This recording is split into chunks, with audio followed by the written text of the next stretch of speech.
Kameraanfänger machen häufig die gleichen unnötigen Fehler.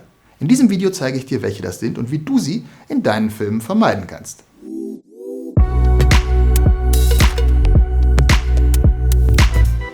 Ein guter Dreh ist die Grundlage für einen guten Film. Zwar ist es richtig, dass man aus Fehlern lernt und dass Übung den Meister macht, um mal ein paar gerne verwendete Plattitüden zu zitieren, aber es gibt auch Fehler, die man gar nicht selber machen muss, um sie zu vermeiden. Die Fehler in diesem Video gehören eindeutig dazu.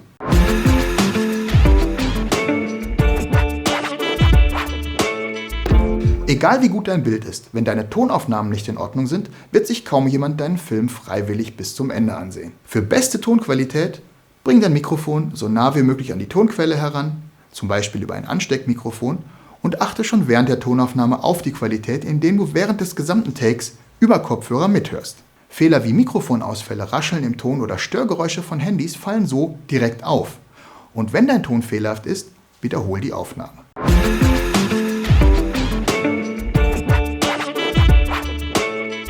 Kamerabewegungen können in Filmen richtig cool aussehen. Wenn du aber zum Beispiel mit einer Fotokamera aus der Hand drehst, tun sie das meistens nicht. Viele Kameraneulinge schwenken wild herum, zoomen und fokussieren, was sie gerade interessant finden.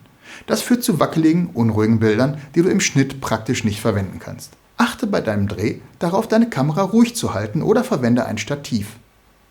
Viele Objektive und Kameras verfügen zusätzlich über eine Bildstabilisierungsfunktion. Sorg du dafür, dass diese auch eingeschaltet ist. Wenn du deine Kamera bewegen möchtest, achte darauf, langsame, kontrollierte Bewegungen zu machen. Dabei helfen Schwenks vom Stativ oder externe Systeme zur Stabilisierung wie Gimbals oder Slider.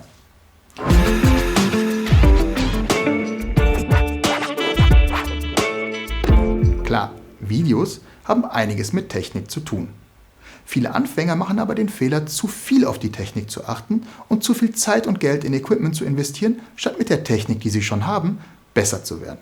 Doch die tollste Kamera, der teuerste Gimbal oder das hochwertigste Objektiv bringen rein gar nichts, wenn man nicht damit umgehen kann. Deshalb ist die beste Kamera immer die, die man gerade zur Hand hat. Und eine absolut leistungsfähige Kamera haben die meisten von uns ständig bei sich: die Kamera in ihrem Smartphone. Daher mein Tipp: Wenn du anfängst zu filmen, nutze die Technik, die du hast. Und denk daran, ein gutes Bild macht der Mensch und nicht die Kamera.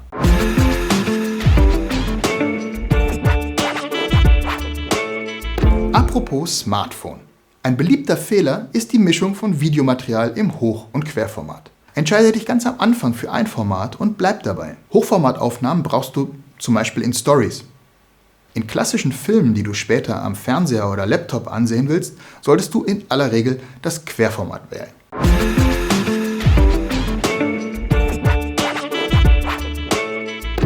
Die meisten Filme werden nach dem Dreh geschnitten. Wenn man das beim Dreh nicht auf dem Schirm hat oder ignoriert, bekommt man viele Probleme im Schnitt, weil einem Bilder fehlen oder die gedrehten Bilder nicht zueinander passen. Was dabei hilft, ist ein Storyboard, in dem du kleine Skizzen machst von Einstellungen, die du auf jeden Fall brauchst, oder eine Shotliste, die du abhaken kannst, wenn du das gefilmt hast, was du dir vorher überlegt hast, dass du es gerne in deinem Film haben möchtest. Etwas genauer erkläre ich dir das im hier verlinkten Video mit Tipps für den Imagefilmdreh.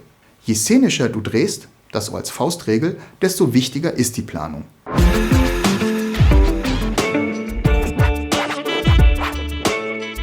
Eigentlich nur eine Kleinigkeit, die aber große Wirkung für die Qualität deines Films haben kann. Lass deine Kamera, nachdem die Aktion passiert ist, die du festhalten möchtest, noch 5 bis 10 Sekunden laufen, ohne sie zu bewegen.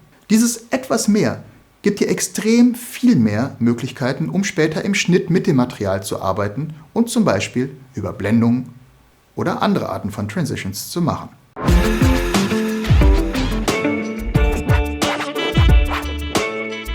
Gerade am Anfang ist es sehr, sehr hilfreich und ein Segen, dass moderne Kameras dir die Einstellung der richtigen Belichtung abnehmen. Wenn du etwas professioneller damit arbeiten möchtest, solltest du aber unbedingt lernen, wie die manuelle Belichtung funktioniert. Selbst bei Smartphones kannst du mit der Standard-Foto-App in der Funktion AE/AF-Sperre die Belichtung und den Fokuspunkt manuell fixieren. Es gibt zwar auch in der professionellen Arbeit Fälle, in denen zum Beispiel der Autofokus genutzt wird, aber die Entscheidung, ob die Kamera automatisch fokussiert, sollte bei dir liegen und nicht bei der Kamera.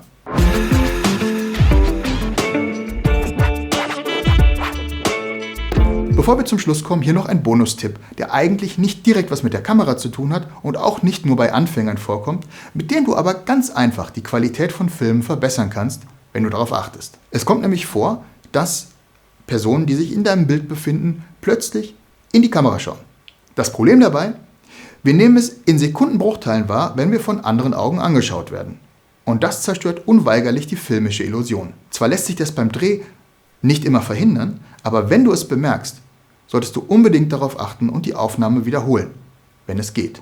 Ich bin gespannt, ob du mit den Tipps etwas anfangen konntest. Schreib mir in die Kommentare, wenn du noch mehr typische Anfängerfehler kennst oder Tipps für andere hast. Und wenn du in Zukunft über Videomarketing und Filmproduktion auf dem Laufenden bleiben willst, abonniere den Kanal von MindNet. Mit Videos mehr erreichen.